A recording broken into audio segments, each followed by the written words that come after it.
Olá, hoje é o dia 2 de novembro e a nossa meditação é baseada em Efésios capítulo 1, verso 8, onde Paulo nos diz que Deus nos deu a sua graça em toda abundância, sabedoria e inteligência.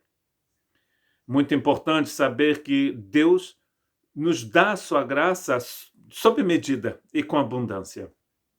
Se você precisar de fazer um percurso de 10 quilômetros, se você tem um caminho difícil a percorrer, se você tiver que subir no alto de uma montanha, saiba que a graça de Deus sempre será suficiente para vos ajudar a caminhar naquele caminho.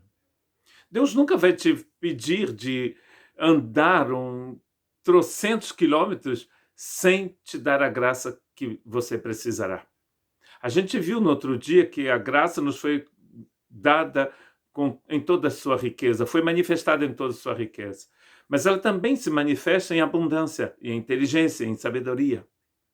No texto de Coríntios, Paulo nos diz que os olhos ainda não viram aquilo que Deus preparou para os seus filhos, para aquele que amam a Deus. A gente não viu tudo, a gente não entendeu tudo ainda. Quando você pensa que a graça é profunda, você descobre que ela ainda é mais profunda aí. É exatamente como no universo. Houve uma época em que a gente acreditava que tudo que existia era o sistema solar, o Sol com os planetas. Depois descobrimos que a gente fazia parte de uma galáxia. Então, algumas pessoas pensaram que a galáxia era o universo, que a Via Láctea era o universo. Hoje a gente sabe que existem milhões, milhares de galáxias. Então a gente descobriu que o universo é bem maior do que a gente pensava, muito maior. As distâncias entre as estrelas, a distância é imensa. A graça é muito abundante, ela é imensa.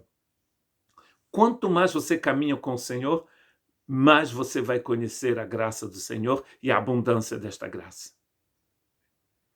Se você precisar de fazer 1 quilômetro com o Senhor, e se você andar aquele quilômetro, você vai conhecer 1 quilômetro de graça.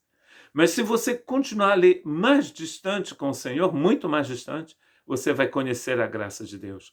No final desta frase, que vai do verso 3 ao verso 14 do capítulo 1, Paulo vai então orar pelos crentes de Éfeso. E eles ora para que eles possam ter a revelação, um conhecimento do mistério de Deus, que Deus tem para eles. Porque eles pudessem sondar a profundidade da graça. Extremamente importante. Porque a gente pode viver uma vida religiosa limitada, vivendo uma vida completamente limitada, sem nunca conhecer a profundidade da graça de Deus, sem entender a verdade da graça de Deus. É por isso que é muito importante de entrar no relacionamento íntimo com o Senhor Jesus, como Jesus propõe. Um relacionamento. Neste relacionamento você vai descobrir o amor de Deus, a justiça de Deus, a alegria de Deus. Você vai entender a profundidade da graça de Deus. Que Deus te abençoe.